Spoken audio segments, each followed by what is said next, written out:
Valentine day बनाने का इससे कारगर तरीका और क्या हो सकता है जब जमकर मोहब्बत के दिन मोहब्बत को जिताने और नफरत को हराने के लिए वोट डाले गए हैं। उत्तर प्रदेश में दूसरे फेज में सहारनपुर, बिजनौर, मुरादाबाद, संभल, रामपुर, अमरोहा, बदायूं, बरेली और शाहजहांपुर में वोटिंग खत्म हो चुकी है। इन जिलों में मुस्लिम वोटर्स बड़ी तादाद में हैं। आज वैलेंटाइन डे पर भारत की 3 स्टेट्स की 165 सीटों पर वोटिंग खत्म हो चुकी है। इसमें उत्तर प्रदेश की 55 सीटें हैं, जबकि उत्तराखंड की 70 और गोवा की 40 सीटें हैं। प्रधानमंत्री नरेंद्र मोदी ने उत्तर प्रदेश में पहले फेज की 58 सीटों पर वोटिंग से पहले इलेक्शन कमीशन को ठेंगा दिखाते हुए एएनआई के साथ इंटरव्यू के जरिए जो सियासी तमाशा किया था, उसका नतीजा यह रहा कि 58 में से 40+ सीटों पर बीजेपी साफ होती दिख रही है। आज दूसरे फेज में योगी बाबा उसी एएनआई से 30 मिनट तक अपना राग अलाप रहे थे। जुबान से नफरत फिर से टपक रही थी और अब वोटिंग खत्म होने के बाद जमीनी रिपोर्ट कहती है कि दूसरे फेज में भी बीजेपी 40+ सीटों पर साफ होती दिख रही है। उत्तराखंड में अमित शाह ने कल हरीश रावत की कुत्ता घसीटी ने उत्तराखंडियों को जो बेइज्जत किया है, वो आज वोटिंग पैटर्न में दिखाई दे रहा है। वहीं गोवा में बीजेपी की हालात कुछ ठीक नजर नहीं आ रहे हैं। वोटिंग खत्म होने के बाद जो खबरें आ रही हैं, उसके मुताबिक छोटे दलों ने बीजेपी का रास्ता रोक दिया है। माना जा रहा है कि 2017 की तरह इस बार भी वहां कांग्रेस सबसे बड़ी पार्टी बनकर उभरेगी। कुल मिलाकर चाणक्य और छोटा फैंटा के तमाम सियासी दांव फेल हो चुके हैं। नफरत के आगे आपसी मोहब्बत की जीत कितनी बड़ी होगी, इसका फैसला तो 10 मार्च 2022 को आएगा, लेकिन अंदाजा आज वैलेंटाइन डे पर हुई दूसरे फेज की वोटिंग से साफ तौर पर दिखाई दे रहा है कि बीजेपी की उल्टी गिनती शुरू हो गई है।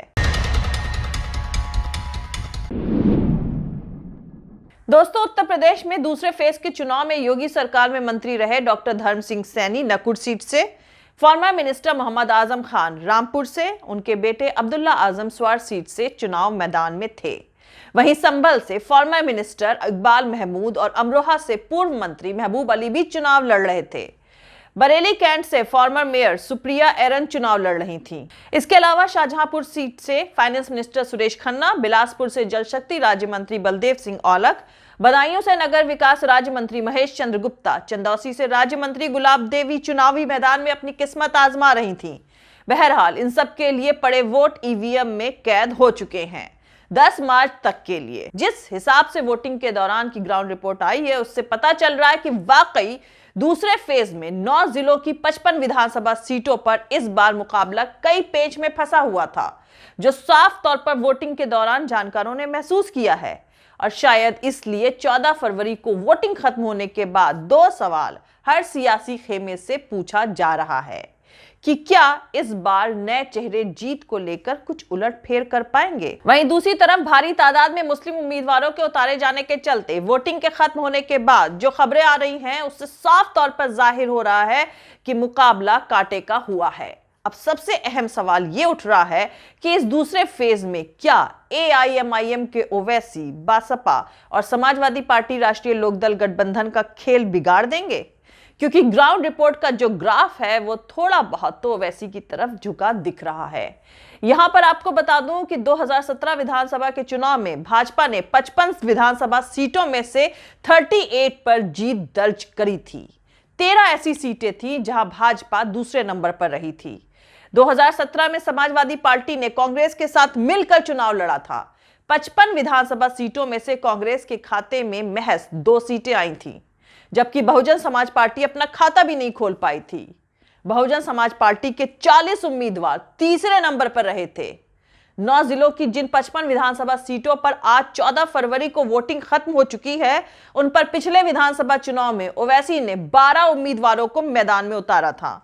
12 उम्मीदवारों में से 8 ऐसे उम्मीदवार थे जिन्हें 5000 से भी कम वोट मिले थे। सिर्फ संभल विधानसभा सीट पर ओवैसी की पार्टी अच्छा परफॉर्म कर पाई थी। इस सीट पर ओवैसी की पार्टी के उम्मीदवार को करीब 60,000 वोट मिले थे और वो तीसरे नंबर पर आया था। इसके साथ ही उस वक्त राष्ट्रीय लोकदल भी मुकाबले में कहीं नहीं थी।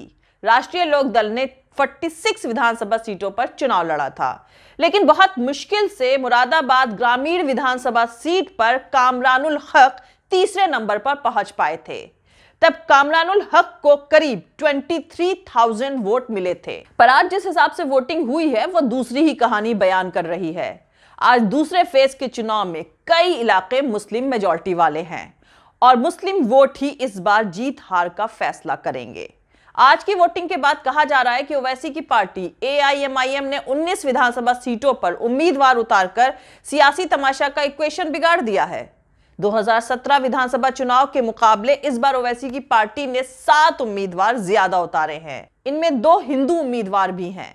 ज्यादातर जानकार इस बात से सहमत है कि ओवैसी की पार्टी के उम्मीदवारों को पिछले बार के मुकाबले इस बार ज्यादा तादाद में वोट पड़े हैं और जानकार यह भी मानते हैं कि ओवैसी की पार्टी के उम्मीदवार जीत रहे हैं। इसकी आज कोई गारंटी तो नहीं दे सकता है, लेकिन जिस हिसाब से वोटिंग हुई है आज, उससे यह जरूर साबित होता है कि वो दूसरी पार्टियों का खेल बना और बिगाड़ भी सकते हैं।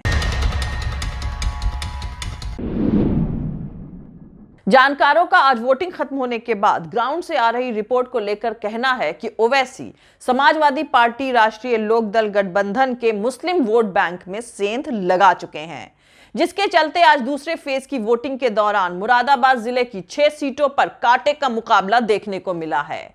जहां समाजवादी पार्टी राष्ट्रीय लोकदल गठबंधन ने 6, बसपा ने 5, कांग्रेस ने 5 और AIMIM ने 5 मुस्लिम उम्मीदवार खड़े किए थे। इन 6 सीटों पर सिर्फ बीजेपी ने ही किसी भी मुस्लिम उम्मीदवार को मौका नहीं दिया है। और आज जिस हिसाब से वोटिंग हुई है उसके बाद जानकारों का कहना है कि अगर मुस्लिम वोट बंटने से बीजेपी का उम्मीदवार जीतता है तो इसका इल्जाम ओवैसी पर लगेगा, जबकि दूसरे सभी दलों ने भी मुस्लिम उम्मीदवार ही मैदान में उतारे थे। वैसे 2017 के विधानसभा चुनाव में मुरादाबाद जिले की 6 सीटों में से समाजवादी पार्टी ने ठाकुर द्वारा, मुरादाबाद ग्रामीण, कुंदरकी और बिलारी विधानसभा सीट पर जीत दर्ज करी थी। वहीं कांठ और मुरादाबाद नगर सीट भाजपा के खाते में गई थी। खैर, अब इन 55 सीटों पर 586 उम्मीदवार का 2 करोड़ वोटरों ने 17,000 वोटिंग सेंटर पर अपना वोट डालकर इन सभी उम्मीदवारों की किस्मत को EVM के हवाले कर दिया है। 2017 के विधानसभा चुनाव में बीजेपी ने इन 55 सीटों में से 40 सीटों पर जीत हासिल करी थी, जबकि समाजवादी पार्टी को 13 सीटों पर और BSP को 2 सीट पर जीत मिली थी। इस बार खेल पूरी तरह पलट चुका है। जानकारों का मानना है कि वोटिंग के दौरान माहौल को देखते हुए किसी भी कीमत पर बीजेपी 2017 वाला परफॉर्मेंस दोहराने के हालात में नहीं है। वहीं कुछ जानकारों का कहना है कि बीजेपी 55 में से 9 सीटें साफ तौर पर जीतते हुए दिख रही है। आपको यहां पर बता दूं कि किसान आंदोलन के दौरान आज जिन जिलों में वोटिंग हुई है वहां भी सियासी माहौल काफी गर्म रहा था और किसान महापंचायतों में बड़ी तादाद में लोग शामिल हुए थे। संयुक्त किसान मोर्चा ने इस बार किसानों से बीजेपी को चुनाव में सबक सिखाने की अपील करी थी, जिसका असर आज वोटिंग के दौरान देखा गया है। साफ तौर पर अगर कहा जाए तो बीजेपी के खिलाफ जमकर वोट पड़े हैं। वहीं दूसरी तरफ उत्तराखंड की 70 विधानसभा सीटों पर कुल 632 उतरे उम्मीदवारों की किस्मत EVM में बंद हो चुकी है।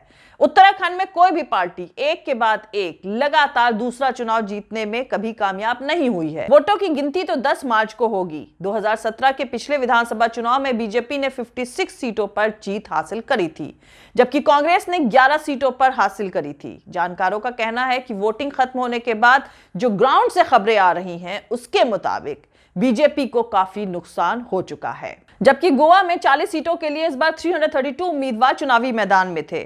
प्रमोद सावंत बीजेपी के मुख्यमंत्री पद का चेहरा बने हुए हैं और आम आदमी पार्टी ने अमित पालेकर को अपना CM उम्मीदवार चुना है। हालांकि कांग्रेस ने किसी भी नेता को मुख्यमंत्री पद के चेहरे के तौर पर पेश नहीं किया है। इस बार स्टेट में वोटिंग के बाद अब जानकारों का कहना है कि मुकाबला रोचक रहा है, क्योंकि बीजेपी और कांग्रेस के साथ ही आम आदमी पार्टी को भी वोट मिले हैं। वैसे उत्तराखंड और गोवा में बीजेपी और कांग्रेस के बीच सीधा मुकाबला था। जानकारों का मानना है कि उत्तराखंड में जहां कुछ सीटों पर आम आदमी पार्टी और BSP के लिए वोट पड़े हैं, तो वहीं गोवा में भी आम आदमी पार्टी और TMC अपनी मौजूदगी दर्ज कराने में कामयाब रहे हैं। गोवा में कांग्रेस ने गोवा फॉरवर्ड पार्टी के साथ गठबंधन किया था और बीते दिनों में दूसरे दलों के कई नेता कांग्रेस में शामिल हुए थे। तो यहां आपको बता दूं कि गोवा में विधानसभा की 40 सीटें हैं और पिछले विधानसभा चुनाव में कांग्रेस सबसे बड़ा दल बनी थी, लेकिन बीजेपी ने जोड़ तोड़ करके अपनी सरकार बना ली थी। पर इस बार गोवा में बीजेपी के पास मनोहर पार्रिकर जैसे बड़े नेता नहीं हैं। ऐसे में जानकारों का कहना है कि बीजेपी वहां फिर से सरकार बना पाएगी, ये कहना काफी मुश्किल है। वहीं दूसरी तरफ उत्तराखंड में वोटिंग खत्म होने के बाद जो खबरें आ रही हैं उसके मुताबिक बीजेपी और कांग्रेस के बीच बेहद कड़ा मुकाबला रहा है। बीजेपी ने स्टेट में कुछ महीनों के अंदर लगातार मुख्यमंत्री बदले हैं और यह सवाल वहां की सियासत में उसे परेशान कर रहा है। जानकारों का कहना है कि उत्तराखंड में मुकाबला बेहद नजदीक और बेहद कड़ा रहा है। सरकार किसकी बनेगी ये तो 10 मार्च 2022 को ही पता चलेगा। जय हिंद, सत्यमेव जयते, अल्लाह हाफिज। दोस्तों, हमारा पूरा वीडियो और दूसरे और वीडियोस देखने के लिए हमारा YouTube channel political Tamasha with doctor Arshi को सब्सक्राइब करके वहां पे लगी बेल आइकॉन को जरूर दबा दें ताकि आपको हमारे आने वाले हर वीडियो की अपडेट्स मिलती रहे। और दोस्तों, अगर आपको हमारा काम पसंद आता है, हमारे वीडियोस पसंद आते हैं तो www.patreon.com/dr अर्शी खान पर जाकर डोनेट करके आप हमारे काम को सपोर्ट कर सकते हैं। दोस्तों, अगर आपको हमारा वीडियो पसंद आता है तो लाइक और शेयर करना हरगिज नहीं भूलें। आप हमें फॉलो भी कर सकते हैं हमारे ट्विटर, इंस्टाग्राम और फेसबुक पेज पर। मेरा ट्विटर हैंडल है @arshi_aziz khan। थैंक यू, मिलते हैं अगले वीडियो में।